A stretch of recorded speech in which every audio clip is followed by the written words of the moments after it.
Bible quiz 2026 episode 122 answer revealing വീഡിയോയിലേക്ക് എല്ലാ പ്രിയപ്പെട്ട പ്രേക്ഷകർക്കും സ്വാഗതം. ബൈബിൾ പോർഷൻ പറയാം.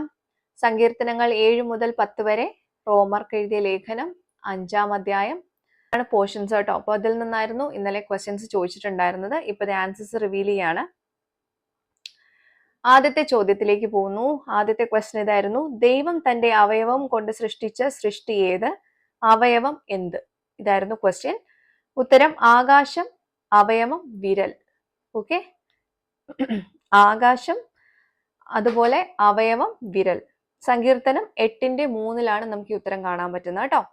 രണ്ടാമത്തെ ക്വസ്റ്റ്യൻ: മൃത്യു എന്നർത്ഥം വരുന്ന ഒരു പദവും ഒരു ആയുധത്തിന്റെ പേരും ചേർന്ന ഒറ്റ പദം എന്ത്? ഉത്തരം മരണാസ്ത്രം. സങ്കീർത്തനം 7:13 നമുക്ക് ഈ ഉത്തരം കാണാൻ പറ്റുന്നത്. ഇതിൽ മൃത്യു എന്നുള്ളത് മരണം, ആയുധം എന്നുള്ളത് അസ്ത്രം കേട്ടോ. മൂന്നാമത്തെ ക്വസ്റ്റ്യൻ ഇതായിരുന്നു: ദുഷ്ടന്റെ അധരത്തിൻ കീഴെ എന്തെല്ലാം ഇരിക്കുന്നു? ഉത്തരം ദോഷം, അതിക്രമം കേട്ടോ. സങ്കീർത്തനം 10:7 ഈ ഉത്തരം നമുക്ക് കാണാൻ പറ്റുന്നത്. നാലാമത്തെ ക്വസ്റ്റ്യൻ: ഭംഗം വരാത്തത് എന്തിന്, ആരുടെ? 2 റെഫറൻസുകൾ എഴുതണമെന്ന് ഓൾറെഡി പറഞ്ഞിട്ടുണ്ടായിരുന്നു. ഉത്തരം പ്രത്യാശ, റോമർ 5:5, സാധുക്കളുടെ, അത് സങ്കീർത്തനം 9:18. ഓക്കെ. അഞ്ചാമത്തെ ക്വസ്റ്റ്യൻ: പുതിയ നിയമത്തിൽ യേശു സ്വയം വിശേഷിപ്പിച്ച ഒരു പേര് പഴയ നിയമ പാഠഭാഗത്തുണ്ട്, ഏത്? ഇതായിരുന്നു ക്വസ്റ്റ്യൻ. ഉത്തരം മനുഷ്യപുത്രൻ.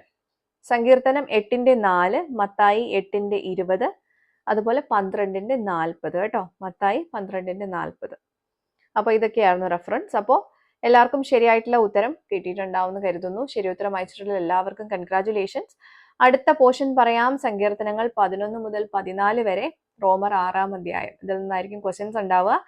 എല്ലാവരും വായിച്ച് റെഡി ആയിട്ടിരുന്നോളൂ. നമുക്ക് അടുത്ത എപ്പിസോഡിൽ ക്വസ്റ്റ്യൻസുമായിട്ട് വീണ്ടും കാണാം. Till then, it's me, Angel, signing off. Bye and take care.